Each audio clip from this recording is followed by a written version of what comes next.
형제들아 내가 너희를 권하노니 너희가 배운 교훈을 거슬러 분쟁을 일으키거나 거치게 하는 자들을 살피고 그들에게서 떠나라.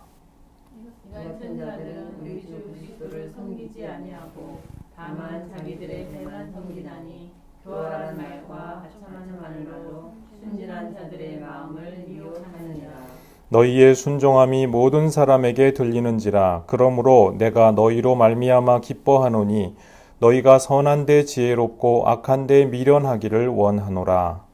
건강의 하나님께서 속히 사탄을 너희 발 아래에서 상하게 하시리라. 우리 주 예수가 너희에게 있을지어다.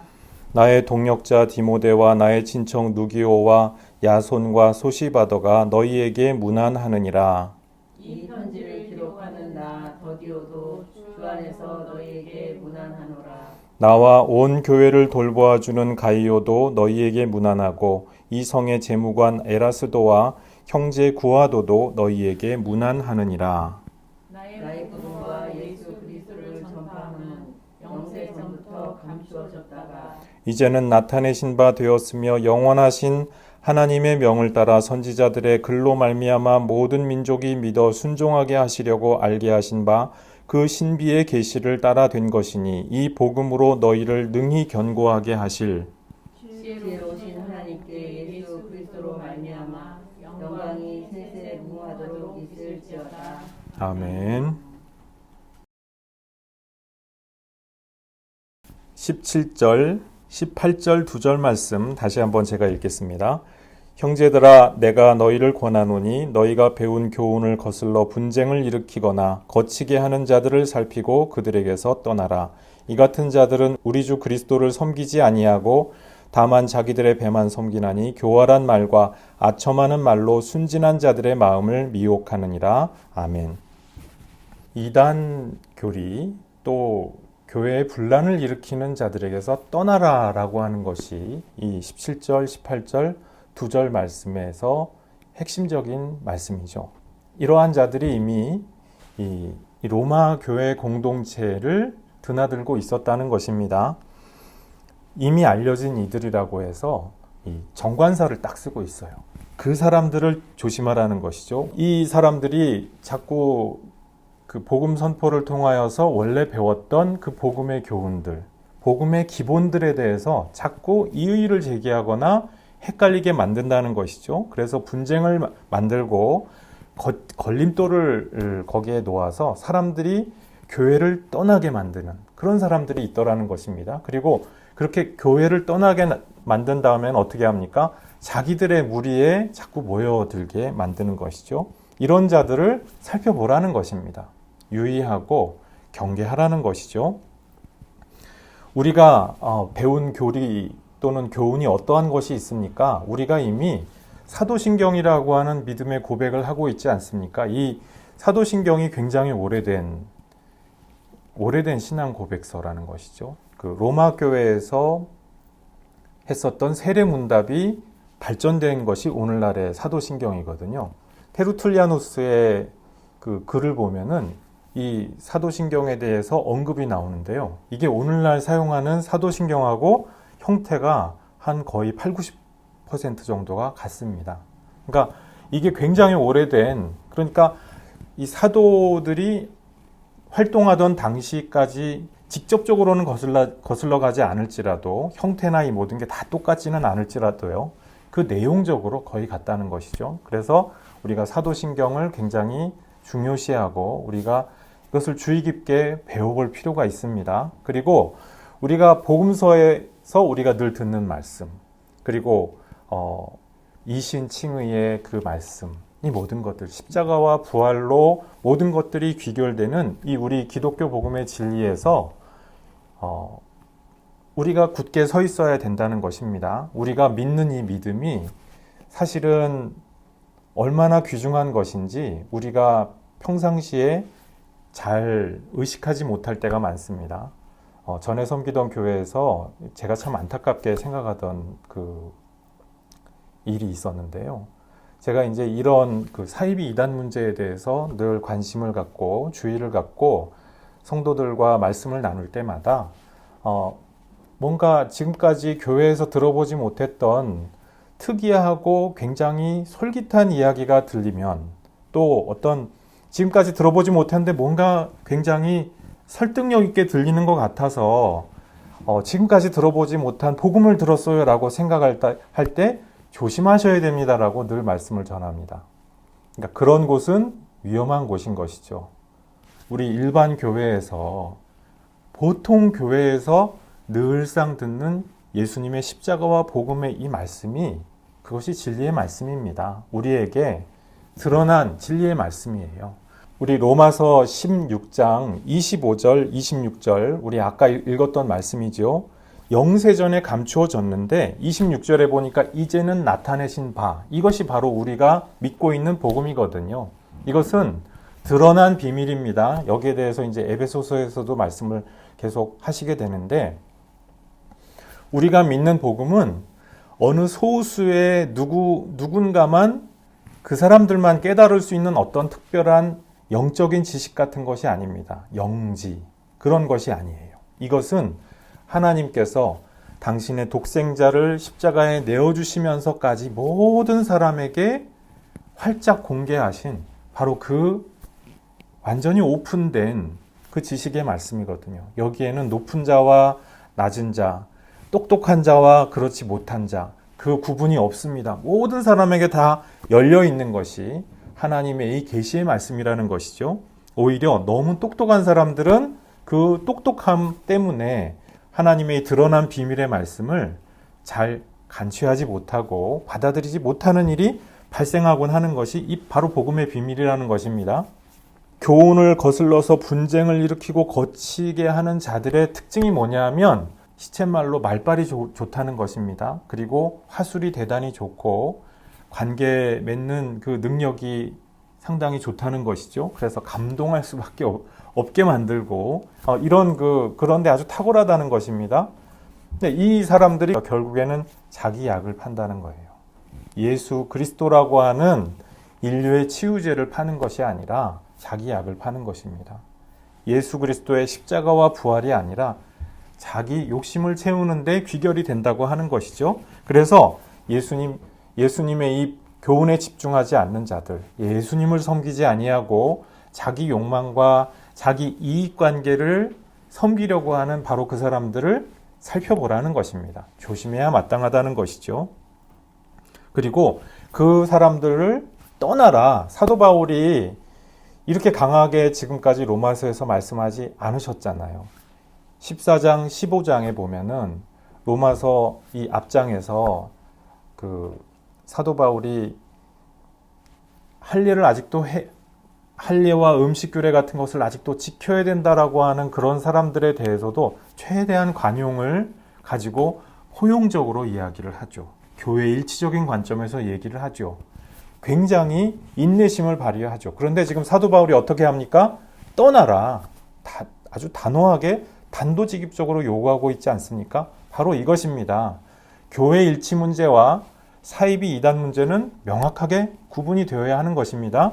그래서 자기의 욕심을 가지고 자기 어떤 언변과 말빨과 화술을 가지고 나한테 와라, 나한테만 구원이 있다, 그렇게 주장하는 사람들은 100% 가짜라는 것이죠.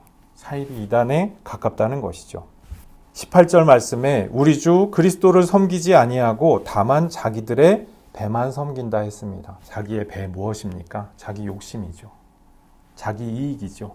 그런 것을 위하여서 예수의 이름을 팔고 교회의 형태를 팔고 그렇게 함으로써 자기가 원하는 바를 마음껏 하려고 하는 사람들, 그러한 사람들입니다.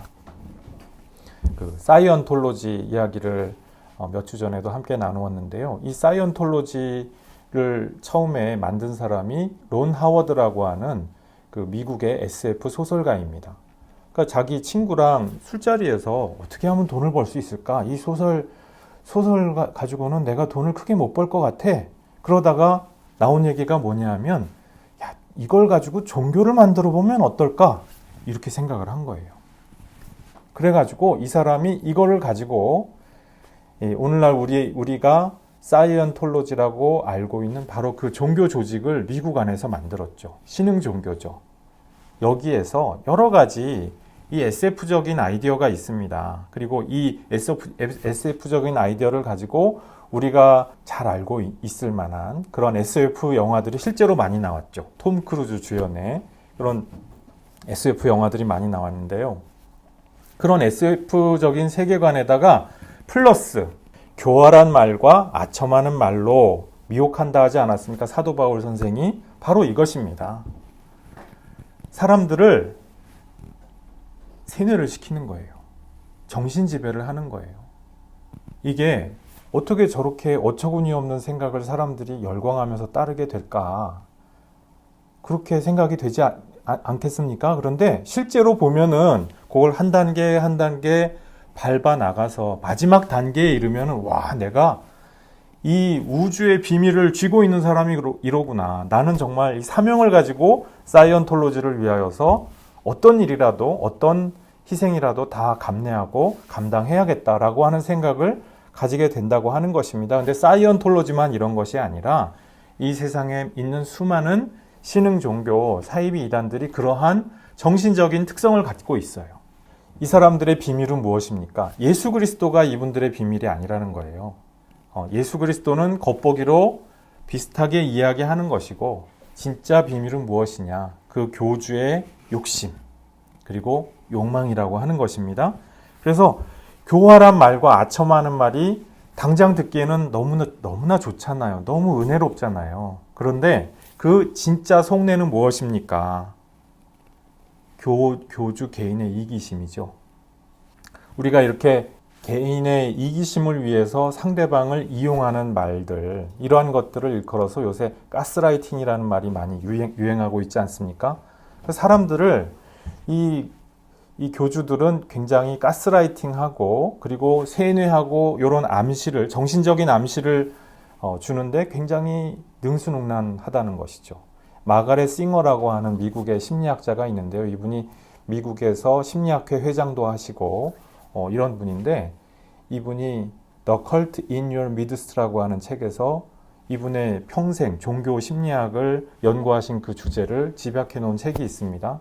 그 책을 보면은요. 미국의 신흥 종교를 중심으로 연구를 한 것이죠. 근데 거기서 공통되는 정신적인 기제가 있더랍니다. 그것이 바로 정신조종이었대요. 그리고 세뇌, 그리고 러브바밍 이런 특성들이 존재하는데요. 그러니까 사람들을 여러 가지 관계의 네트워크 속에서 탁 빠뜨려 가지고 그 사람한테 꼭 필요한 것을 듣게 만든답니다. 그러면서 그 종교의 세계관을 자꾸 주입하는 거죠. 그리고 그 종교에서 원하는 매트릭스대로 세상을 바라보게 만듭니다. 그러면은 이제 그때부터는 모든 일을 그 종교 집단에서 원하는 대로 하게 된다고 하는 거예요. 처음에는 너무나도 순진하고 착한 사람들이죠. 대표적으로 이런 겁니다. 그 책에 보면 이런 얘기가 나옵니다. 대학 캠퍼스에 가서 스미스 하고 부르면은 누군가는 꼭 돌아보게 돼 있대요. 그러면은 그 사람이 가장 그 외로움을 많이 느끼는 누군가 찾아주었으면 하는 그 사람일 가능성이 높다고 합니다. 그래서 그 사람을 봐두었다가 캠퍼스에서 그 사람들을 포섭하려고 노력하더라. 이제 이런 케이스 스터디가 있더라고요. 그래서 이 순진한 사람들을 미혹합니다. 교활한 말과 그 아첨으로 사람들을 혹하게 만들어서 따르게 만들죠. 그리고 그것을 통하여서 나중에는 이 마가렛 싱어 교수님이 책을 냈는데 그 전후를 해서 이제 그 우리나라의 모 신흥 종교 집단, 미국에서도 열심히 활동하고 있는 모 신흥 종교 집단이 거기 사람들이 이제 미국 사람들이겠죠. 그 사람들이 이 교수님 집을 어떻게 알아가지고 거기에다 막 돌을 던지고 협박하는 메시지를 막 하고 그랬다는 거예요. 그 어떻게 그럴 수가 있습니까? 그 종교에서 원하는 대로 움직여주는 거의 그 꼭두각시 같은 상태가 되었기 때문에 이게 지금 해야 될 일인지 말아야 될 일인지가 판단이 안 서는 그런 상태가 되었다고 하는 것이죠. 그래서 정신지배의 문제, 여기에 대해서 우리가 굉장히 경각심을 가져야 될 필요가 있습니다. 우리 창세기 3장에 보면은 하와를 뱀이 유혹하지 않습니까? 그런데 그 말씀을 잘 정확하게 자세히 들여다보면은요, 너 이것을 먹어봐, 먹지 않으면 큰일 나라고 하지 않습니다. 먹어도 좋지 않을까? 하나님의 말씀이 이랬다고? 정말 그럴까? 의심을 싹 불어넣는 것이죠. 의심 자체가 나쁜 건 아니에요. 그거를 잘 넘어가면은 의심은 배울 수 있는 기회가 됩니다. 그런데 이 뱀과 하와의 대화를 보면은요, 암시를 싹 한다는 것이죠. 행동을 하게끔, 뱀이 원하는 행동을 하게끔 싹 암시를 하고서 파멸은 누구의 몫입니까? 하와의 몫이 되었죠. 아담의 몫이 되었죠. 암시를 그런 식으로 한다는 것입니다. 그런데 바로 이 브레인워싱, 세뇌가 그런 것이고요.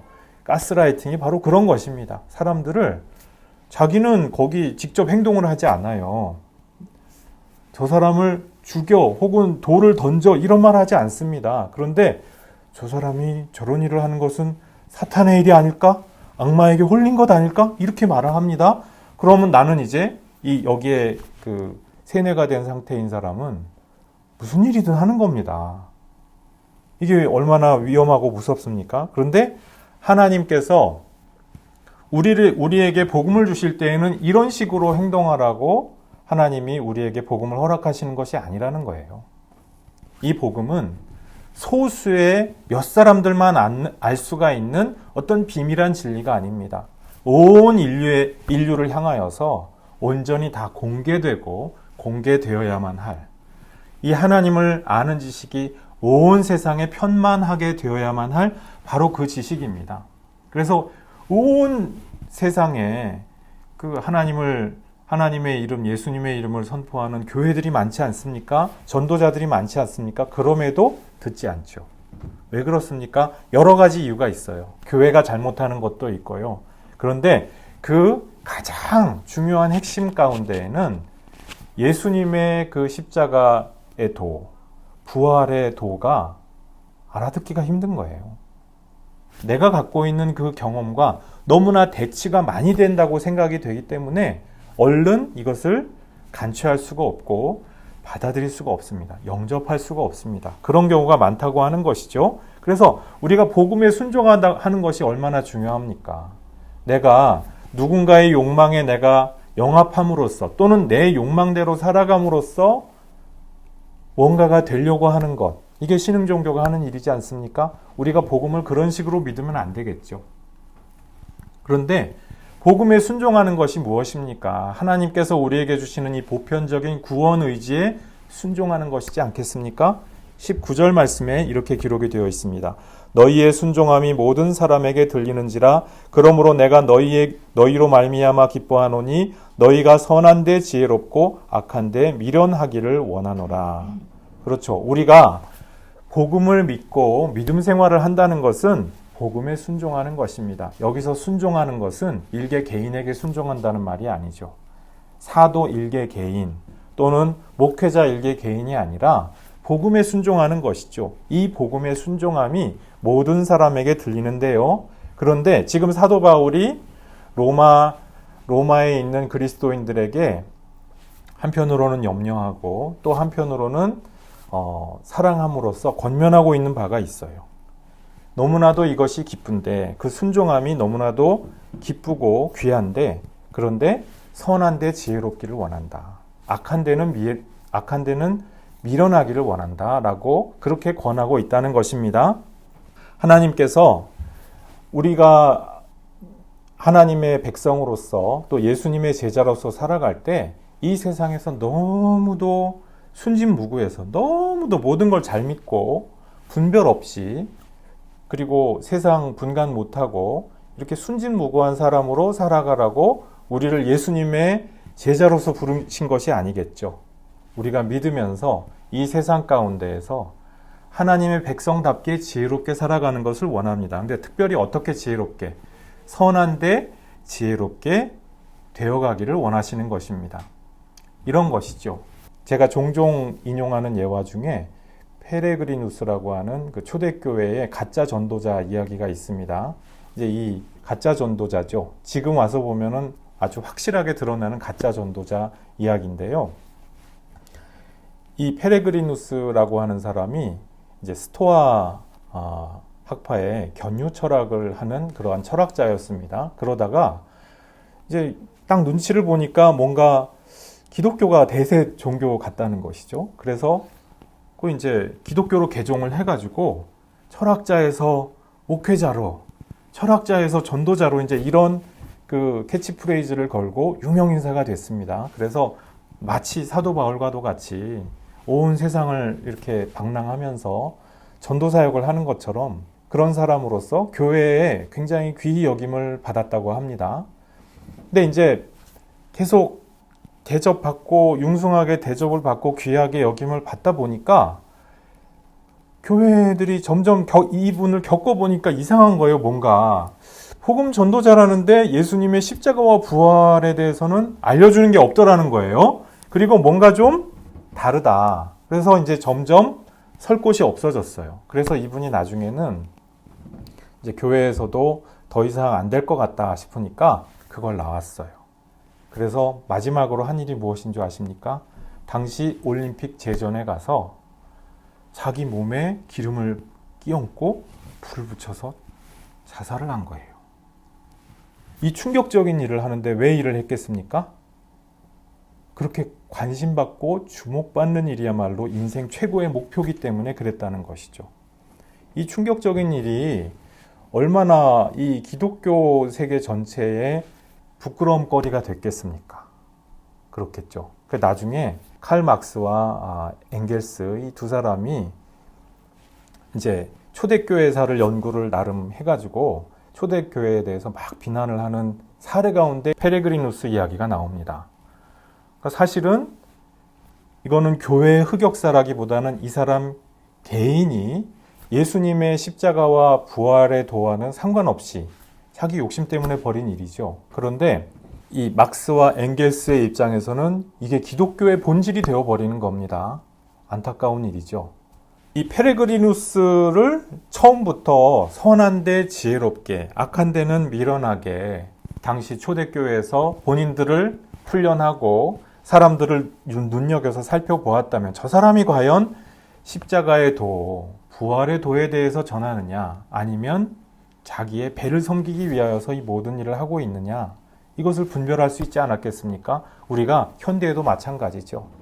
여러 가지 화려한 언변과 그리고 여러 가지 그 아름다운 말 가지고 과연 무엇을 이야기하려고 하느냐, 정말 말하려고 하는 것이 무엇이냐, 이것을 우리가 스스로 비판적으로 봐야 될 필요가 있습니다. 우리가 이 세상도 마찬가지지요. 정말 정보가 쏟아지지 않습니까? 인터넷과 TV와 여러 가지 미디어를 통해서 수많은 정보가 쏟아지는데요. 사실 그 정보는 그 정보 자체로서 옳은 것이 아니죠. 어떤 의도와 어떤 목적을 가지고 그것을 이야기하느냐. 그게 사실은 중요한 것이죠. 그래서 칼바르트라고 하는 그 신학자가 미국 그 언론사하고 이제 인터뷰를 하는 가운데 그 유명한 말을 합니다. 한 손에는 성경, 한 손에는 신문. 성경을 읽으면서 동시에 나는 신문도 열심히 읽는다. 왜 신문을 읽느냐? 그것은 저 미디어 사람들이 도대체 어떤 마음을 가지고 어떤 생각을 가지고 이 시류에 대해서 이야기를 하는지 알기 위하여서 신문을 열심히 읽고 여러 가지 미디어를 위하여서 항상 기도하고 있다. 이런 내용의 인터뷰를 한 적이 있습니다.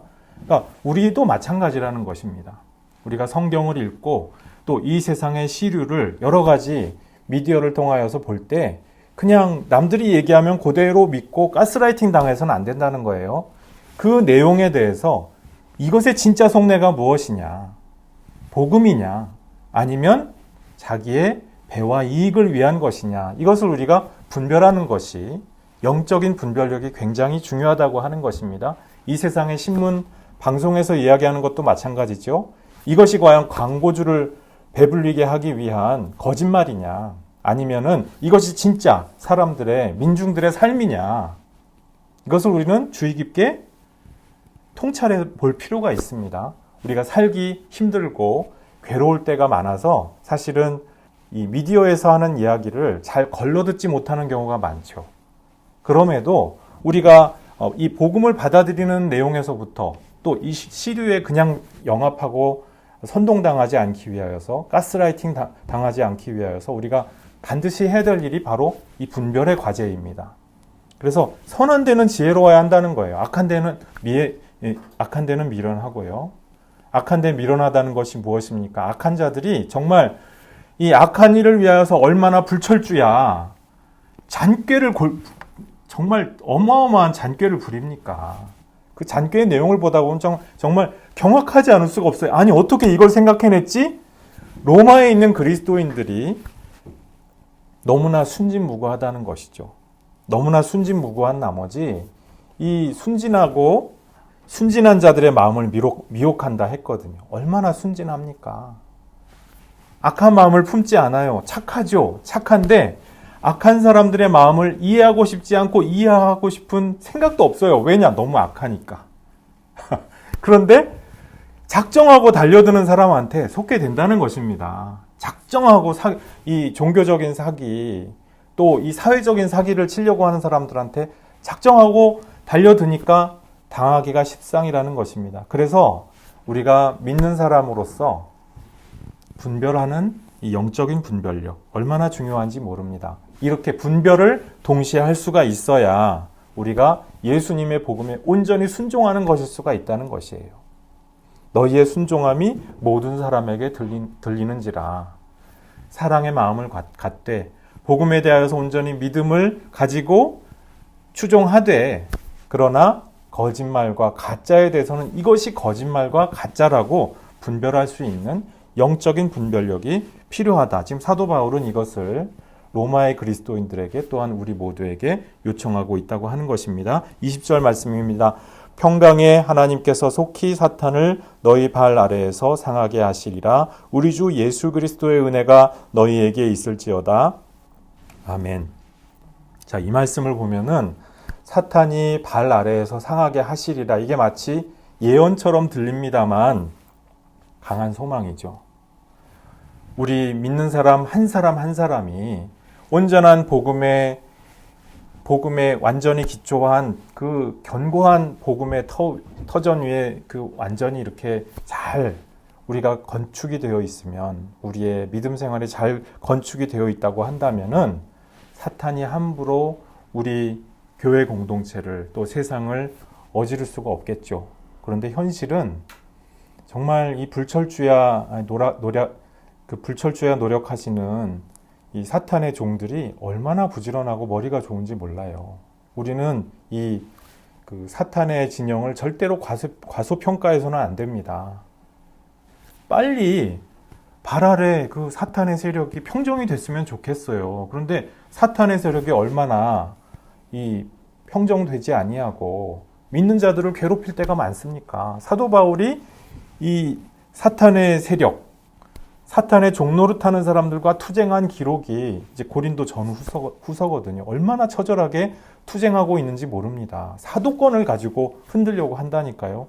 이 복음의 핵심과 본질에 대해서 가장 위대하게 우리에게 알려주고 있는 이 대신학자 사도 바울을 감히 흔들려고 한다니까요. 자칭 사도라고 하면서, 그렇게 하면서 그 사람들이 원하는 게 무엇입니까? 자기의 배를 불리는 것이었다는 것이죠. 사도 바울이 이것을 겪었기 때문에 지금 18절, 19절에서 대놓고 말씀하는 거예요. 그 사람들을 겪어보니까 그 사람들이 진짜 원하는 거는 자기 배를 불리는 것이더라. 자기가 영광받고 명예를 얻는 것이더라. 예수 그리스도와는 아무 상관이 없더라. 이거를 대놓고 얘기하는 거예요. 그런데 이것을 로마에 있는 그리스도인들이라면은 이미 알고 있는 바가 있다는 것이죠. 느껴본 바가 있다는 것이죠. 우리의 경험을 잘 돌이켜보면 우리도 이것을 속지 말아야 될 부분이 어떤 부분인지 우리도 깨달을 수가 있다고 하는 것입니다. 그냥 우리 기분을 좋게 하는, 겉으로 우리를 감동시키고 그럴싸한 그러한 말들이 아니라는 것이죠. 그런 말들은 진정한 말들이 아니고 진짜 내용이 예수님의 십자가와 부활이더냐, 아니면 내 욕망을 부추기고 자극하는 그 무엇이더냐, 이것을 우리가 잘 분별할 수만 있다면 사이비 이단에도 세상에도 휩쓸리지 아니하고 예수님을 믿는 그 믿음 안에서 굳건하게 성장하게 될 줄로 믿습니다. 자, 이제 사도 바울이 편지를 보낸 곳에서 로마 교회에 보내는 문안 인사입니다. 우리 지난주에 나누었던 그 명단은요, 이제 로마에 있는 성도들에게 보내는 문안 인사입니다. 그러니까 로마에 이러한 성도들이 있다더라라고 하는 것이 사도 바울에게 이미 알려져 있는 것이죠. 거기에 대해서 이제 그 인사를 한 다음에 이제 진짜 마지막 그 편지 종결부가 왔습니다. 여기 보니까 누가 사도 바울과 같이 있습니까? 나의 동역자 디모데와 나의 친척 누기오와 야손과 소시바더가 너희에게 문안하느니라. 디모데, 사도 바울을 이어서 복음 사역을 계속하였던 분이죠. 22절, 이 편지를 기록하는 나 더디오도 주 안에서 너희에게 문안하노라. 로마서는 사도 바울이 쓰신 편지가 확실하죠. 이 저작권에 대해서 로마서만큼 확실한 편지가 없습니다. 그럼에도 지금 로마서를 실제로 그 붓을 들어서 쓴 사람은 사도 바울이 아니고 더디오라고 하는 서기관이었다는 것입니다. 굉장히 중요한 의미가 있는데요. 사도 바울이 로마서의 저자다, 이렇게 우리는 단순하게 생각합니다. 마치 우리가 워드 프로세서를 가지고 순식간에 칠 수 있는 것처럼 그렇게 생각을 할 수가 있는데 사실은 아니라는 것이죠. 구술을 하면 거기서 더디오라고 하는 그 서기관이 받아 적는 과정이 있었고, 그 과정에서 더디오가 생각하는 바나 문체가 어디까지 얼마만큼 반영되었을까, 이거는 우리가 확정할 수가 없다는 것입니다. 그래서 우리가 이 성경의 저자 문제에 대해서 지나치게 예민하게 접근할 필요가 없는 것이요. 이미 그것은 속기사의 손이 들어가 있고요. 전해주는 2중, 3중으로 전해주는 분들의 목소리가 들어가 있습니다. 이것은 특히 이제 구약으로 가면 더 심해지겠죠. 그래서 이런 부분을 우리가 항상 감안하고, 요한복음이면 요한 한 사람이 쓴 것이 아니라 요한을 중심으로 해서 공동체가, 혹은 심지어는 세대를 이어서 그 복음서를 완성하여 갔을 것이다. 이렇게 우리가 이해하는 그러한 좀 열린 태도가 필요할 것입니다. 23절입니다. 나와 온 교회를 돌보아주는 가이오도 너희에게 문안하고 이성의 재무관 에라스도와 형제 구아도도 너희에게 문안하느니라. 여기 보면은 나와 온 교회를 돌보아주는 가이오가 나오는데요. 가이오에 대해서 그 신약 성경에서 몇 군데 언급이 됩니다. 마케도니아에서 사는 가이오라고 하는 분이 있고요. 사도행전 19장이에요. 그리고 연보를 함께 대표단을 꾸려서 거기에 일원으로 참가했던 더베 출신 리코니아의 가이우스라고 하는 사람이 있습니다. 이분은 이 사도행전 20장에 나오고요. 또 요한 3서에도 가이오가 나옵니다. 이분 중에 누구일까? 이분들이 다 아니라는 거예요. 고린도 전서에 보면은 사도 바울이 직접 세례를 준 분, 그 가이오가 나옵니다. 고린도에서 살고 있는 유력인인 것이죠.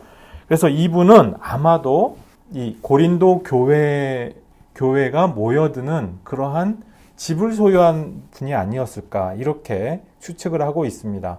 그러니까 이게 어느 정도 크기의 집이냐, 그냥 조그만 가정교회였겠느냐, 아니면 어떤 커다란 홀 같은 것이 있어서 고린도 지역의 대표 집회 장소로서 가이오의 집이 활용되었을 것이냐, 이제 거기에 대해서는 그 학자들마다 의견이 좀 다릅니다. 가이오가 그런 분이라는 것이죠. 그리고 여기서 이제 결정적인 것이 나를 돌봐준다 했습니다. 사도 바울을 돌봐준다 했거든요. 사도 바울이 지금 고린도에 체류를 하고 있는데 여기서 사도 바울에게 숙식도 제공하고 여러 가지 좋은 여건을 제공하는 그런 분이었을 것으로 그렇게 지금 여기에 암시가 됩니다. 이 말인즉슨 이 로마서가 쓰여진 곳이 바로 가이오의 집이었다는 것이죠.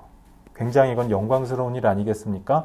그러니까 이 로마서라고 하는 온 교회의 보물과도 같은, 보배와도 같은 이런 책이 쓰여지도록 한 그 든든한 후원자, 이것이 바로 가이오인데, 이 가이오도 지금 문안을 해달라 이렇게 부탁을 했다는 얘기죠. 24절에 보면은 가로 열고 없음, 괄호 닫고 이렇게 되어 있지 않습니까? 이게 무엇일까? 여기에 대해서 잠깐 설명을 해드릴 텐데요.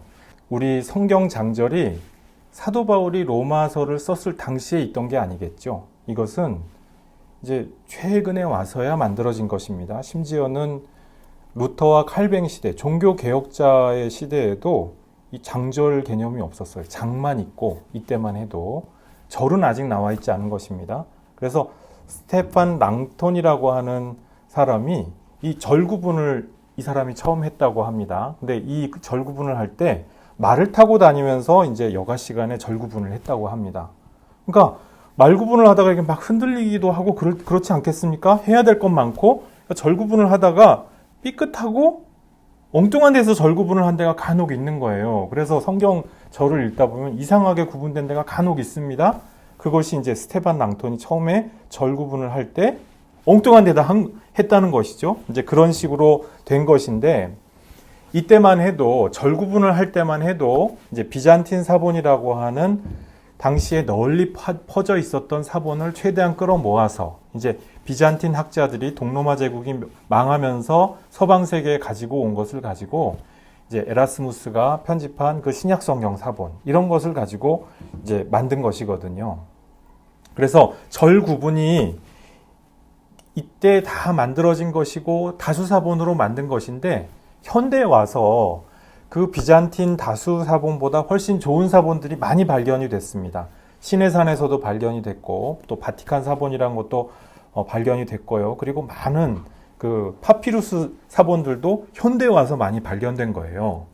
그래서 그 사본들을 하나하나 다 이제 사본학자들이 살펴보니까 이 24절에 해당하는 것과 같은 요 본문이 더 초기에 더 좋은 본문에는 없더라는 것이죠. 복수의 확인을 통해서 확인이 되기 때문에 오늘날에는 어떻게 합니까? 이 24절 같은 경우에 성경에 들어있지 않은 거예요. 이것이 없다. 이것은 중세 사람들이 사용하던 그 사본에는 있었는데 그 근대 이후에 발견된 더 좋은 사본들로 보니까 이거는 나중에 덧붙여진 것이더라. 확실하더라. 그렇게 이해하시면 되겠습니다. 근데 그 혹간 가다가 이런 것이 없다라고 하는 것이 성경이 변개되고 왜곡된 증거다라고 이야기하는 분들이 있습니다. 그리고 그런 이유에서 그 현대에 있는 일반 교회들은 다 이단이다 이런 분들이 있어요. 그 말이 맞겠습니까? 그럴 수가 없는 것이죠. 복음의 큰 줄기, 십자가와 부활이라고 하는 그 큰 줄기에 관한 한 초기 사본이던 비잔틴 후기에 열등한 사본이던 차이는 없습니다. 어떤 사본으로 읽던지. 다만 초기 사본이 더 원본에 가까운 것이기 때문에 우리가 원본대로 읽고자 한다고 하는 그 말씀입니다. 그래서 25절, 26절 이 말씀으로 우리 로마서 강의 모두 마무리할 텐데요. 이 복음의 말씀은 어떤 것입니까? 영세전부터 감추어져 있던 것입니다. 근데 26절에 보니까 이제는 나타나신 바 되었다 했어요. 이것은 공개된 비밀입니다. 공공연한 비밀이다 이 말씀입니다. 특별히 어떤 사람들만 아는 것이 아니에요. 목회자만 안다든지 특정 신학자만 안다든지 말도 안 되는 소리들입니다. 특정 집단만 안다. 그래서 거기만 구원받는다. 이것은 우리를 미혹하게 하고 현혹시키는 가짜 가르침이다 라고 우리가 마음속에 확실히 정리가 된다고 한다면 우리 믿음 생활에서 굉장히 중요한 그 지침이 우리 마음에 있는 것이죠. 예수 그리스도를 믿는 이 복음의 믿음으로 얻는 이 구원의 도에 대하여서 견고하고 흔들리지 아니하고 예수님을 믿는 믿음의 장성한 분량에 이르셔서 하나님을 마침내 만나 뵙고 하나님과 기쁜 회호하시는 모든 성도 여러분 되시기를 주님의 이름으로 축복합니다. 아버지 하나님, 우리에게 복음 주심 감사합니다. 영세전부터 감추어졌다가 이제 우리 이 시대에 복음의 비밀을 공개하여 주시고 또 계시하여 주심 감사합니다. 성령을 통하여서 우리가 복음을 계시함 받아서 예수님의 십자가와 부활의 도를 깨닫게 하여 주심 감사합니다. 아버지 하나님, 우리가 진리의 성령의 인도하심을 받고 또한 가르침 받아서 이 세상에서 여러 가지 종교적인 거짓말 또 세상의 거짓말들 가운데 휘둘리지 아니하고 하나님 기뻐하시는 복음의 일꾼으로서 복음을 섬기는 자들로서 그리스도를 온전히 바라보며 그리스도로 말미암아 우리의 삶을 영위해 갈 수 있는 모든 복된 성도들 될 수 있도록 주님 은혜 내려주시고 함께 하시고 동행하여 주옵소서. 감사드리옵고 예수님 이름으로 기도드리옵나이다. 아멘.